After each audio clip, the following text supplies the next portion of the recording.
మహాత్మా జ్యోతిరావు పూలే ప్రజాభవన్లో ప్రవాసీ ప్రజావాణి special help సెల్ను మంత్రి పొన్నం ప్రభాకర్ ప్రారంభించారు. గల్ఫ్ దేశాల్లో ఇబ్బందులు పడుతున్న వారి కుటుంబ సభ్యుల నుంచి దరఖాస్తులు స్వీకరించారు. ప్రణాళిక సంఘం ఉపాధ్యక్షులు Chinna Reddy, MLC Jeevan Reddy, PCC NRI cell convenor Vinod, Prajavani nodal అధికారులు ఈ కార్యక్రమంలో పాల్గొన్నారు.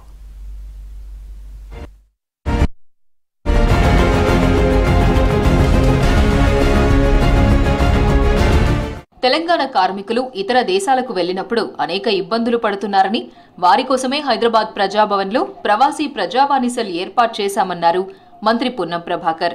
సీఎం రేవంత్ రెడ్డి సూచనతో ప్రవాసీ ప్రజావాణి ఏర్పాటు చేశామన్నారు.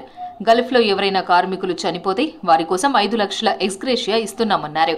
గల్ఫ్ కార్మికుల పిల్లల చదువు కోసం గురుకుల పాఠశాలలో 5% సీట్లు కేటాయిస్తామని చెప్పారు. కొంతమంది ఏజెంట్లు పర్మిషన్స్ లేకుండా దొంగతనంగా కార్మికులను గల్ఫ్కు తీసుకెళ్తున్నారు. వారి పట్ల కఠినంగా వ్యవహరిస్తానని హెచ్చరించారు.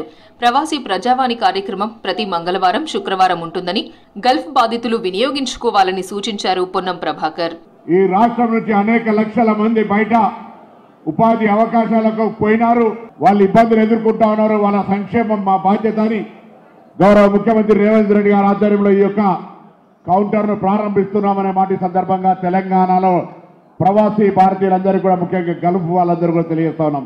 ఇప్పటి వరకు ఎవరైనా ప్రమాదవశాత్తు చనిపోయినట్టయితే గల్ఫ్లో ఉన్న వాళ్ళందరి కుటుంబాలకు 5 లక్షల రూపాయల ఎక్స్గ్రేషియా ఇచ్చే విధంగా గౌరవ ముఖ్యమంత్రి గారు అంగీకరించి జీవో ఇచ్చినారు.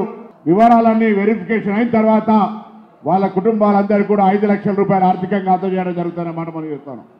మీ పిల్లల చదువుకు సంబంధించి ఎక్కడ కూడా ఈ తెలంగాణ రాష్ట్రంలో ముఖ్యమంత్రి రేవంత్ రెడ్డి గారి నాయకత్వంలో ఇబ్బంది పడే అవసరం లేదు. నిరంతరంగా సమస్యల్ని పరిష్కరించడానికి, సమీక్షించడానికి ఒక అడ్వైజరీ కౌన్సిల్ వేయాలి.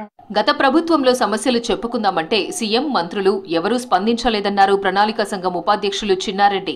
కానీ ఇప్పుడు కాంగ్రెస్ ప్రభుత్వం సమస్యలు తెలుసుకునేందుకు ప్రజావాణి కార్యక్రమం నిర్వహిస్తుందని చెప్పారు. గల్ఫ్ దేశాల్లో పనిచేసే కార్మికులు జైలు పాలవడంతో పాటు అనేక సమస్యలు ఎదుర్కొంటున్నారని అన్నారు. ప్రధానంగా ఉత్తర తెలంగాణ నుంచి ఎక్కువ మంది గల్ఫ్కు వెళ్లి ఇబ్బందులు పడుతున్నారని తెలిపారు చిన్నారెడ్డి.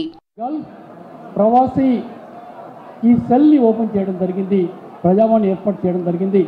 ఇక్కడ ప్రజావాణి కార్యక్రమంలో చాలా కాలం నుంచే ముఖ్యమంత్రి గారు రేవంత్ రెడ్డి గారు ఆలోచన మేరకు వారు మొదలుపెట్టి దాన్ని ఈరోజు కొనసాగించడానికి గాంధీ భవన్లో కూడా కాంగ్రెస్ పార్టీ తరఫున ఈరోజు మంత్రులను పిలిపించి ఎవరైనా వచ్చి, అంటే ముఖ్యంగా పార్టీకి సంబంధించిన వాళ్ళు తమకుండే బాధలు చెప్పుకోవడానికి, మంత్రి గారితో చెప్పుకోవడానికి అక్కడ కూడా ఓ ప్రజావాణి ఏర్పాటు చేయడం జరిగింది.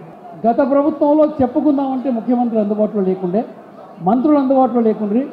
ఈనాడు 3 చోట్ల ప్రజావాణి కార్యక్రమాలు పెట్టి అన్ని రకాల ప్రజలకు న్యాయం చేయాలని ప్రభుత్వం ప్రయత్నం చేస్తూ ఉందని. గల్ఫ్ బాధితుల కష్టాలు తనకు తెలుసన్నారు ఎమ్మెల్సీ జీవన్ రెడ్డి. కేరళ తరహాలో గల్ఫ్ బాధితులకు సహాయం, సంక్షేమం అందించడానికి ప్రత్యేక చొరవ తీసుకుంటున్నామని తెలిపారు. వారికి ఆర్థిక సహాయంతో పాటు వారి పిల్లల విద్యకు, ఇండ్ల నిర్మాణం కోసం ప్రభుత్వం సాయం చేయాలన్నారు జీవన్ రెడ్డి. గల్ఫ్ ప్రవాసీ విజ్ఞప్తుల ఏదైతే కౌంటర్ ఆరంభం రేటప్ నేను హర్షం వ్యక్తం చేస్తున్నాను. ఈ కార్యక్రమం సత్యుక్తం కావాలి. ఇంకే సమస్య ఉత్పన్నమైనా కానీ స్పెషల్గా ముఖ్యమంత్రి గారు ఒక మీటింగ్ కన్వీన్ చేసి విత్ ఆల్ గల్ఫ్ అసోసియేషన్స్, రాజకీయాలకు అతీతంగా అయ్యా తాజ్ బంజారాలు ఏదైతుందో ఒక సమావేశం నిర్వహింపజేసి అందరితో ఏదైతుందో వారి యొక్క సలహాలు సూచనలు తీసుకుంటారు.